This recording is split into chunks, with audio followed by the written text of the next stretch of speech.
Hello guys, I hope you're holding up good in your aspirations to get job at the top 5 tech companies in the world, that is Google, Facebook, Amazon, Microsoft and Apple.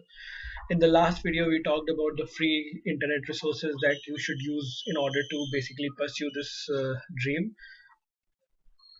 In this video I'll be talking about the roadmap and how I'll be helping you in future to basically achieve your dream companies. But before starting I would like to basically tell you that I'm receiving a constant feedback that I must jot down all the points and bullet heads in the slide, but that's the point of making the video. I'm too busy to do that, and I'm trying to make a $1 trillion company around artificial intelligence, blockchain, and ed tech. I'm working my asses off, and just as Steve Jobs has suggested, I'm targeting the moon by staying hungry and staying foolish, by dreaming ridiculously big. And I'm really sorry for that. I strongly believe that if you're serious about this journey to master the interviews at Tech Biggies, that won't matter to you, and you will pause the video and make a note of all the important points that I tell you, which are new to you, and you will also imbibe them in your life. And before I continue, I want to put a disclaimer that I'm not making any money from these. No, either now nor do I plan to do so in future with these videos, and I'm not affiliated with any publisher, author, websites, or any other company that I speak about. I just speak my opinions, which I feel that will basically help you guys in pursuing your dream of getting job at the tech biggies, in the world. So what I would basically suggest is that I have already given you most of the pointers that you require to basically start your journey and preparing and getting job at the top 5 big companies in the world. You should keep talking to your peers and keep reading and attending seminars on tech stuffs. Keep referring the material until you find the one that basically suits you the best. Or sometimes you may feel that none of them are actually suiting you the best. So what you should do is that whatever I have suggested you, those materials, within those materials, whichever comparatively you feel comfortable, you should go with that. And I also wanted to talk about another aspect about interviews, that in a lot of interviews you guys have seen that people ask about brain teasers and puzzles. So what about that, how you should prepare about that? So I would like to tell you pretty upfront that in these top 5 companies they don't ask any brain teasers, and there is no direct relation between the ability to solve the brain teasers and your performance once you join the company. So they basically skip these kind of questions. However, some discrete mathematics problems are asked at Google. Actually, I will do a separate video on the process at Google and Amazon separately and individually.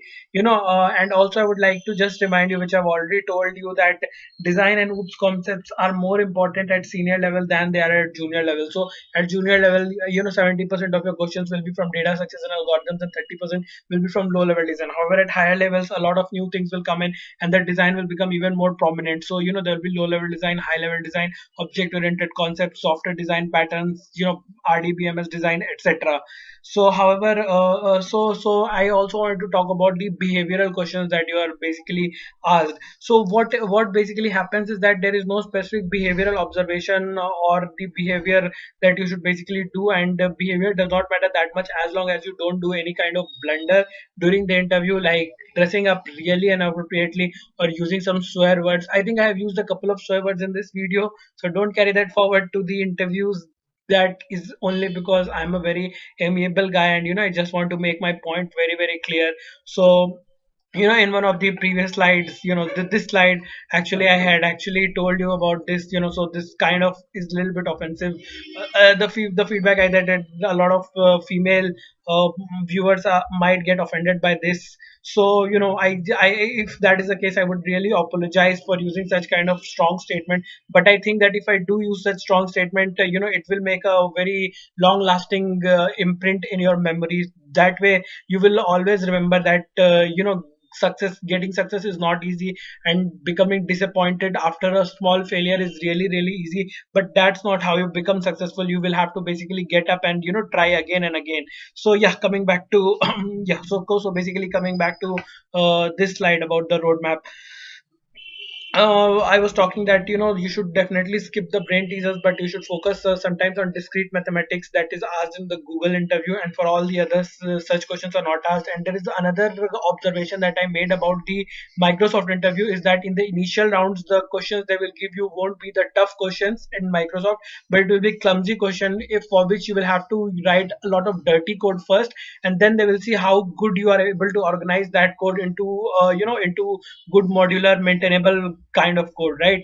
So yeah, so there are a few peculiarity about every companies. For example, at Amazon also there is a bar raiser round, which basically in which an experienced engineer tests you whether you are better than 70 to 75% of their existing employees or not, and that way they keep raising the bar at Amazon. So yeah, there are a few specifics for all the companies, and I'm pretty sure that I'll be doing for Google as well as Amazon separately, but I'm not sure if I should keep that as a part of the this playlist or I should create another playlist. I'll probably create another playlist for that. And I think the kind of things I have told you in this video should be sufficient to guide you through the process in the top 5 big companies of the world. And you should really not matter, it should really not matter that which one you join, because every top company is just as good as the other top companies, unless and until you have some personal preference. All of them bring equal brand value to your resume. So I wanted to talk about the roadmap and how I'll be planning, how I'm planning to help you guys in the future. So what I'm basically planning is that I will not only help the job seeker, but I will also help the hiring managers as well as the engineering directors, CTOs, VPs in making a really scalable tech teams of all the A plus players and how they can do that. I will be doing a few live sessions on how to get a job at top companies and how to overcome the hiring challenge. And since I have rich experience in making and scaling up development, QA, program management, product management, support operations, UI design teams from scratch, and I have been on both sides of the table while pitching my idea to CEO, CTO, pitching to investors, and taking and giving interviews. I have been on the both sides, so I basically know the nuances of what should be focused upon and what is being observed and what has a higher priority and what has a lower priority. So I'll definitely share my knowledge on these sessions, and these sessions will be both online and offline. And I'm building a very healthy community of people who are looking to get into awesome companies which offer amazing work and compensation, and these companies can even be startup. And also there will be a lot of hiring managers and recruiters who want to hire such talent, right? So it will be like both ways, but the entry to that community will be exclusively by invite only, and I'm doing that for quality purposes. So I'm really sorry for that, it is not an open invite. So if you want to me to add you to in that community, you just write me a mail at nikhil@don'tfear.in. And I would also like to focus on the fact that there is something definitely common in the DNA of these 5 big companies which are probably going to become the trillion-dollar company in near future. And I want to discuss and talk about here how these companies are formed.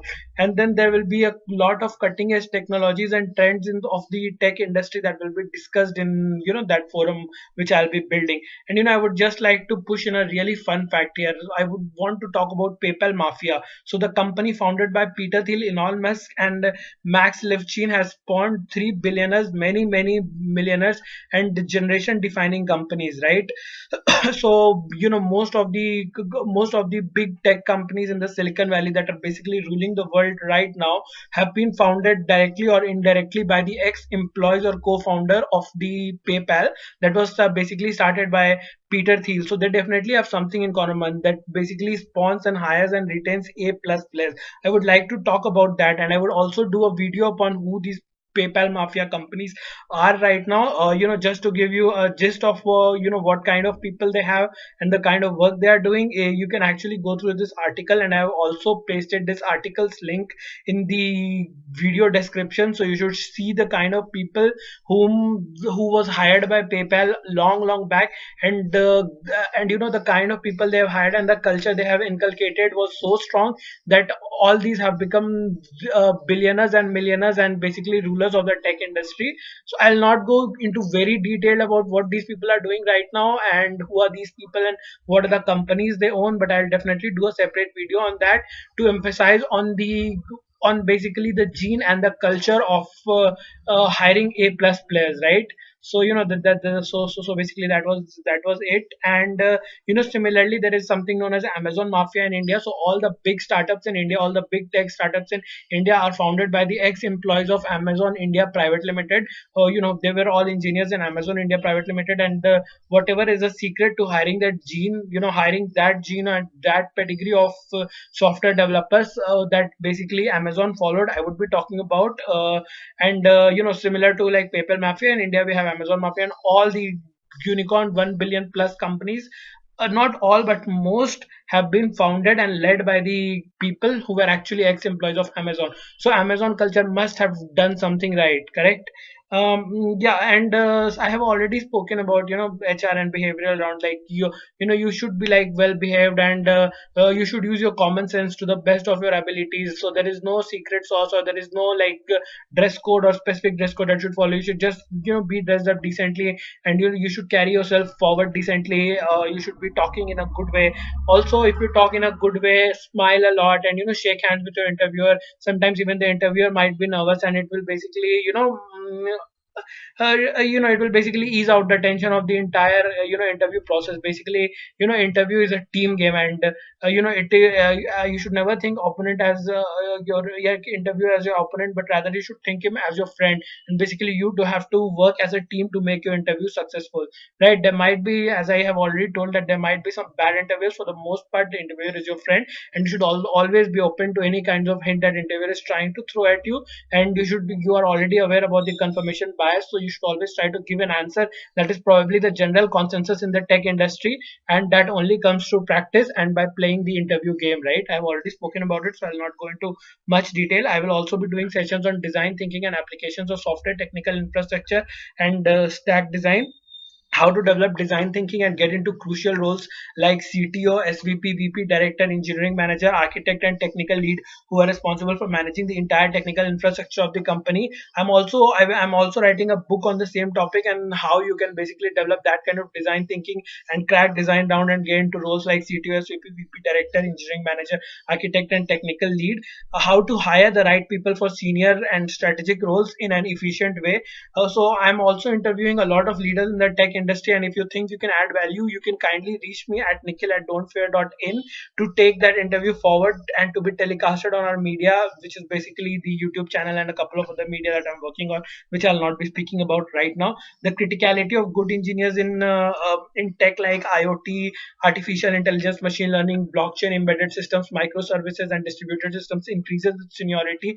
Numerous large, once successful companies have failed in the recent years, and some have gone bankrupt, while others have been substantially reduced in size and fallen from an industry leadership positions. Examples include Wang Labs, Digital Equipments, Borders, Blockbuster, etc. So, what caused these failures? Were they not sufficiently analytical? Perhaps they had adequate information and analysis but made irrational decisions. And these irrational decisions were basically made by wrong people in the key positions. So, that's what happened when you hire like wrong people for the critical roles, right? In the field of tech, one wrong architectural decision would mean the collapse of the entire software stack and will damage, and the damage that will be caused will be irreparable. One server overload for Flipkart still stigmatizes it as Flopkart. This talk this talk would give you the necessities required to get into companies like Amazon, Google, Apple, Facebook, Intel, Nvidia, Qualcomm, and I'll talk about what skills and approach should be stressed upon, and how to hone our how to hone our requirement specific skills, and how to complement the skills that you already lack. I will also be covering the issue of hardware embedded related skills in short supply in India, and many Indian companies dealt with this problem successfully. So how they exactly dealt, I'll be basically stressing upon that. There are a lot of technologies whose human resource you can't find in India, whose experts you can't find in India. So how do you go about that problem? Or you can find, but they are really really scarce, right? So how do you go about that, right? And I'll also be covering some interview questions that will basically help in segregating non-passionate bluffers from basically the real gold. I will also be corporate training on similar topics and grooming the top executives and key technocrats in the organizations. And I'm planning to give this knowledge, and I'm also planning to have these kind of of knowledge sessions on basically cracking the interviews at top companies in schools, colleges, and universities. And if you think your organization can benefit from these sessions, you can write me a mail at nikhil@don'tfear.in. And in future, I'm also planning to do videos on how you can basically bag a remote jobs, and basically how to manage and get people doing remote job in an efficient way. And I will also be referring on what are the best websites to go to if you are looking for hiring or applying for the remote jobs. I will just give some the few websites name, so just for the time being. So one website is remote.com, the other website is jobspresso.com. I'll put all the links in the description, so just don't worry about it. And then other link is working nomads. One more link is remoteok.io. And then there is another website called as Europe Remotely. And then there is weworkremotely.com. And then there is Remotive. And then you can also apply through Glassdoor and Angel.co. And then there is another website in which you can apply for remote jobs, is letsworkremotely.com, right? And I will also be talking about how you can basically back these remote jobs. And if you want to do more than one job simultaneously, and if that is allowed, what you can do is that you can register your own company and pick up remote jobs, and you can also hire employees and give them the remote job. It will be similar to like a service based company. So if you do so, it will not exactly be a job, but it will more be like a contract or a freelance kind of service. And I will also do separate session on how to basically overcome politics and power game in large product based organization and stay on top of the game after you make it into a such organization, right? Because in a lot of organizations there are some old people, not exactly old, but people who have been there for a long period of time, and they try to play power game and they try to overpower other employees, sometimes just for the heck of it, just for the fun of it, and sometimes for their personal benefit, right? A lot of people have a tendency, a lot of bad people unfortunately have the tendency to use other people as their ladders, as their corporate ladders. They basically use other people to rise to the top. So how you can basically sustain yourself in such a bloodthirsty forest kind of environment, where basically the survival of the fittest is generally the prevalent generally the prevalent scenario. So even if and sometimes if it is a service based environment, also there is a lot of politics, especially the contractors or the people who the service based companies send. They have to get the raw end of the deal, and they have to deal with a lot of politics and basically a lot of ugly things. So I will be doing separate sessions on how to deal with it, and how to apply the laws of power dynamics to basically overcome those situations, right? So I'll just give you a gist of it. So whenever you see yourself to be in such a situation, you personally feel very bad about it, right? So one quick tip that I'll give you is that you should not think that all these things are happening to you. You should basically think that all these things are happening to somebody else, and that guy has come to you for advice, and now you should give an advice on what should be the best way out for that guy. So why I'm saying is that I have observed that a lot of people, when if you ask for advice from them, they will give you really good advice that will basically help you in bad situations and get you out of that bad situation. However, but when they themselves are facing such problems, they fail to come up with good solutions and do some blunder mistakes, which basically makes their life hell. So if you are in that situation, you should behave as if you are not in that situation, but you are suggesting somebody, and now you will give a really good suggestion to yourself, and then follow that suggestion strictly and come out of the situation. This is like this is like one of the life hacks that you can use in such situations. But I will be doing a very very detailed session on what kind of stuff, what kind of problems you may face, and what is the best way out of that. And then we'll have a Q&A after that to basically deal with like specific viewers problem, and listen to them, and how basically we can work around that, right? So the other thing that I wanted to do was that I would basically I'm also basically planning to refer a few books that you can read, and these are not technical books, but these are more of books that will make you a tougher human being so that you can face challenges with confidence, and how each book can help you in tackling the situations that actually occur and turn and has a tendency of turning ugly in software industry. And so basically I'll be talking about how you can use the principles given in these books to basically come out of that situation. So the books that I'll be dealing with is Rich Dad Poor Dad, and I'm giving the Amazon links for all the books, so it will be good if you can go there. I'll not be naming the author right now. The other book is that 4 Hour Work Week, and third book is that How to Win Friends and Influence People. Next book is The 48 Laws of Power. Next book is The Way of the Superior Man. Next book is Man's Search for Meaning. Next book is Mastery, and there are two masteries. I'm talking about the Mastery by George Leonard, not by Robert Greene. The next book is Mindfulness for Beginners, and the last one that I'll be talking about is The Obstacle is the Way. Right? And I hope you learned something new from this video as well. And I guess that you are equipped enough in your aspirations to get job at the top 5 tech companies in the world. And I'll see you next time in probably the next playlist that I'll create. Till then, have a nice day, and I hope and I pray that you do get your dream job. See you next time.